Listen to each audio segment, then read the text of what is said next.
हम सभी आप लोगों को नुक्कड़ नाटक के माध्यम से सिकल सेल बीमारी के बारे में बताएंगे।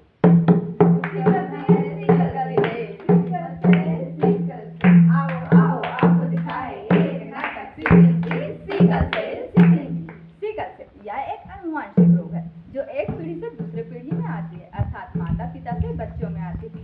यह बीमारी जो है जीन में उत्परिवर्तन के कारण होती है। जीन में उत्परिवर्तन के कारण हमारे शरीर में रहने वाली लाल रक्त कोशिका जिसका आकार गोल होता है, यह गोल से हंसिया आकार में परिवर्तित होती है। अब हंसिया आकार होने के कारण इसकी आयु भी बहुत कम दिनों की होती है। साथ में यह नसों में फंसने लगती है, जिससे शरीर में खून की व ऑक्सीजन की कमी होने लगती है। सिकल सेल हीमोग्लोबिन जीन में यह कैसा उत्परिवर्तन है, गोलू मोलू लाल रक्त कोशिका चांद सा बनने लगा। आई नहीं हुई कहीं से थोड़ी नादानी है, पूर्वजों की देन हो तुम अनुवांशिक रोग हो। सिकल सेल कान लगा कर सुन लो मेरी यह बात। सिकल सेल के दो प्रकार, दोनों है आपस में खास। पहला है सिकल सेल वाहक, दूसरा है सिकल सेल धारक। सिकल सेल वाहक और धारक। सिकल सेल धारक ऐसे व्यक्ति होते हैं जिनके शरीर में लाल रक्त कोशिका हंसिया आकार में होती है, इन्हें उचित उपचार की आवश्यकता होती है। वहीं सिकल सेल धारक ऐसे व्यक्ति होते हैं जिनके शरीर में केवल सिकलिन के जीन पाए जाते हैं। यह सामान्य व्यक्ति की तरह जीवन व्यतीत करते हैं या फिर इनमें कोई स्पष्ट लक्षण दिखाई नहीं पड़ते। जब दो सिकल सेल वाहक व्यक्ति आपस में विवाह करें तो इनसे उत्पन्न होने वाली संतान इन्हीं की तरह सिकल सेल के वाहक हो सकते हैं, या फिर सिकल सेल के धारक हो सकते हैं, या फिर पूर्ण रूप से सामान्य हो सकते हैं। चली भाई बात चली। सुनिए जी, हमें बेबी प्लान करने से पहले अपने खून की जांच करा लेनी चाहिए ताकि आगे दिक्कत न हो। क्या श्रीमती जी, हम स्वस्थ हैं तो बच्चा भी स्वस्थ होगा ना? ठीक है फिर।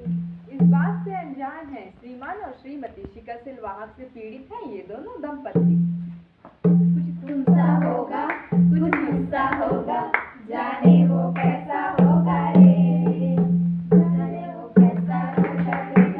अरे रिया को क्या हुआ? चलो इसे डॉक्टर के पास लेके चलते हैं। डॉक्टर देखिए ना हमारी बेटी रिया को क्या हुआ। जी मैं चेक करती हूँ, आप लोग वेट कीजिए। क्या आपको पता है आपकी बेटी रिया को सिकल सेल बीमारी है? नहीं। क्या आपने अपने या रिया की खून की जांच कराई थी? नहीं, पर डॉक्टर जी हमें या हमारी बेटी रिया को खून की जांच क्यों करानी चाहिए? हाँ, खून की जांच कराना बेहद आवश्यक है क्योंकि सिकल सेल बीमारी खून की जांच कराने से ही पता चलती है और यह माता पिता से ही बच्चों को होती है। सिकल सेल की जांच कब करानी चाहिए? सिकल सेल की जांच जो है नवजात शिशु में 24 से 48 घंटे के पश्चात की जा सकती है और सामान्य स्थिति में आप कभी भी जांच करा सकते हैं। काश थोड़ी सावधानी बरती होती, सिकल सेल की जांच कराई होती। कैसे पहचाने किसी को सिकल सेल की बीमारी है? सिकल सेल के लक्षण है कुछ जैसे हाथ दर्द, पैर दर्द है सारे अंगों में, घबराहट, कमजोरी है, बुखार बड़ी अनोखी है, दिल की धड़कन असामान्य, त्वचा में हो पीलापन, खून की कमी, सांस लेने में तकलीफ। सिकल सेल के लक्षण। सिकल सेल मस्तिष्क में गई तो मस्तिष्क को क्षति, किडनी में गई तो किडनी डैमेज, त्वचा का लक्षण हृदय का रोग, एक सिकल सेल अनेकों रोग। और भी लक्षण विशेष है जैसे भूख का न लगना, बार बार पेशाब का आना, मूत्र में गाढ़ापन, वजन व ऊंचाई सामान्य से ही कम होना, चिड़चिड़ाहट, तिलकी में सूजन। अगर ऐसे लक्षण आपको दिखाई दे तो डॉक्टर से जांच अवश्य कराएं। सिकल सेल तेरा यह उपचार है। सिकल सेल के लिए डॉक्टर की सलाह लें। सिकल सेल बीमारी में नया खून चढ़ाना पड़ता है। नवजात शिशु को सभी टीके समय पर अवश्य लगाएं। खूब सारा पानी पिए, हरी सब्जियां, फलाहार का सेवन करें। विवाह के समय या सामान्य स्थिति में या विवाह के उपरांत खून की जांच अवश्य कराएं।